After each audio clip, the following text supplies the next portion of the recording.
Hey everyone, this is advocate Papiya. स्वागत करती हूँ आप सभी का हमारे चैनल डिकोड द लॉ में। आज आपको बताऊंगी आप हाई कोर्ट के एडवोकेट कैसे बन सकते हो। ठीक है, सो हाई कोर्ट में एडवोकेट बनने के लिए पहले तो आपके पास LLB डिग्री होनी पड़ेगी, जो एक 5 इयर्स BA LLB डिग्री हो सकता है और 3 इयर्स LLB डिग्री भी हो सकता है। ठीक है, और 5 इयर्स और 3 इयर्स लॉ कोर्स कर लेने के बाद आपका जो स्टेट है वहाँ का जो बार काउंसिल है, स्टेट बार काउंसिल, वहाँ पे जाके खुद को एज एन एडवोकेट एनरोल कराना पड़ेगा। बट स्टेट बार काउंसिल में एनरोल कराने के बाद आप डायरेक्टली हाई कोर्ट में प्रैक्टिस नहीं कर सकते हो, क्योंकि आपका जो हाई कोर्ट है, दिल्ली हाई कोर्ट हो सकता है, गुजरात हाई कोर्ट हो सकता है, राजस्थान हाई कोर्ट हो सकता है, ये सारे हाई कोर्ट्स में हाई कोर्ट बार एसोसिएशन है।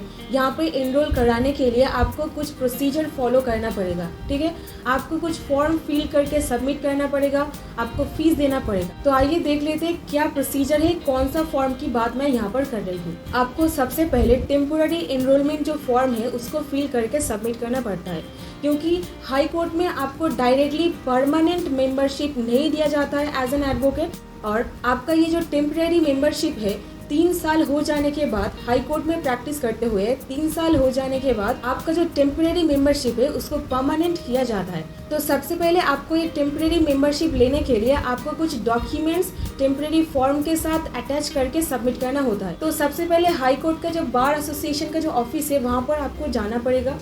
आपको टेम्परेरी मेंबरशिप फॉर्म लेनी है और ये फॉर्म कलेक्ट करने के लिए आपको 100 से 200 रुपये देना पड़ता है। और इसके बाद टेम्परेरी मेंबरशिप के लिए आपको एक रजिस्ट्रेशन चार्ज देना पड़ता है, और रजिस्ट्रेशन चार्ज जो है 4000 से 5000 रुपये आपका लगेगा। और ये जो फीस है high court to high court vary कर सकता है। ठीक है, और ये जो रजिस्ट्रेशन फीस है ये पे करने के बाद आपको एक रिसिप्ट दिया जाएगा। और इसके बाद जो ये टेम्परेरी मेंबरशिप फॉर्म है इसको आपको फिल करके सबमिट करना पड़ेगा, कुछ डॉक्यूमेंट्स अटैच करके। तो कौन सा डॉक्यूमेंट की बात किया जा रहा है, आइए स्टेप बाय स्टेप जान लेते हैं। नंबर 1, आपका जो LLB डिग्री का सर्टिफिकेट है, मतलब आप LLB ग्रेजुएशन किए हो, इसका जो सर्टिफिकेट है इसका फोटोकॉपी आपको देना पड़ेगा। और नंबर 2, स्टेट बार काउंसिल का जो एनरोलमेंट है इसका आपको फोटोकॉपी देना पड़ेगा। और नंबर 3, एडवोकेट ID कार्ड जो दिया गया है स्टेट बार काउंसिल के द्वारा, इसका फोटोकॉपी आपको देना पड़ेगा। और नंबर 4, आपका 6 पासपोर्ट साइज फोटोकॉपी लगेगा।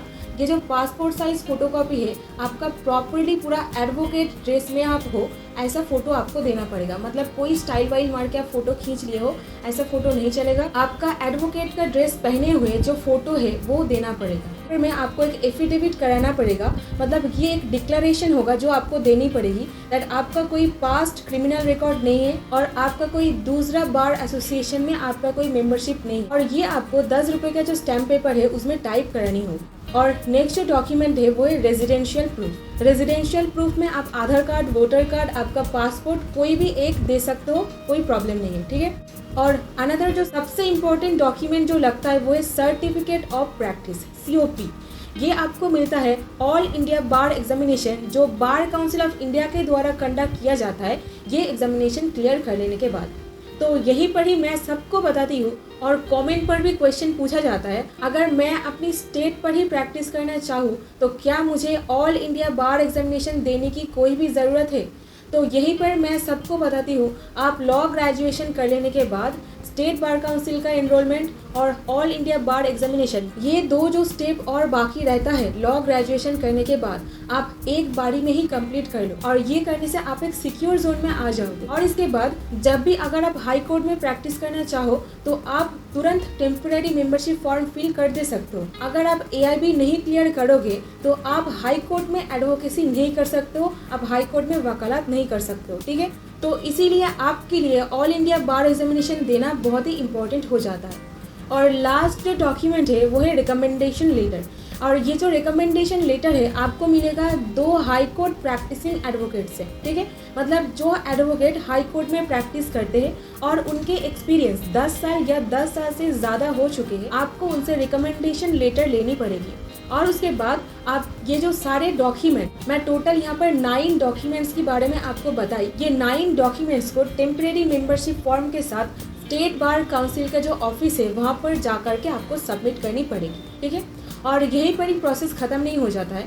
सबमिट करने के बाद आपको एक डेट दिया जाएगा। किस चीज़ का डेट? आपको इंटरव्यू के लिए बुलाया जाएगा और उसी दिन पर आपको प्रॉपरली एडवोकेट की तरह ड्रेसअप होकर के जाना पड़ेगा, ठीक है। और अगर आप इंटरव्यू क्लियर कर जाते हो, 3 साल का जो टेम्परेरी एनरोलमेंट आपको दिया जाएगा और ये जो 3 साल का टेम्परेरी मेंबरशिप है, 3 साल हो जाने के बाद आपको परमानेंट मेंबरशिप दिया जाएगा।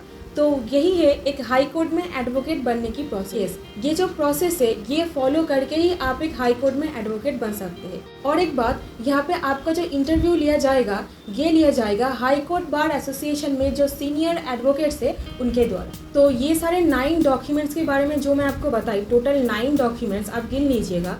ये सारे documents high court to high court vary कर सकता है। तो आप जो हाई कोर्ट में प्रैक्टिस करना चाहते हो वहाँ से आप एक बार इंश्योर कर लेना, ठीक है। यही था इस वीडियो में। आई होप आपको समझ में आया है। और अगर आपको कोई और डाउट्स रहता है तो आप कमेंट कर सकते हो, ईमेल कर सकते हो और इंस्टाग्राम में DM भी कर सकते हो। I will definitely try to help you. मेरी यही कोशिश रहती है कि मैं जेन्युइन इन्फॉर्मेशन आपके पास पहुंचाऊं। तो जेन्युइन इन्फॉर्मेशन कलेक्ट करने के लिए थोड़ा सा टाइम लगता है और एक कमेंट बार बार रिपीट मत किया कीजिए, ठीक है। स्पैम मत किया कीजिए। मैं एक बार पढ़ लेती हूँ और उसके बाद मैं कोशिश करती हूँ जितनी जल्दी हो सके आपको आपका आंसर मैं वीडियो बना करके दे सकूँ।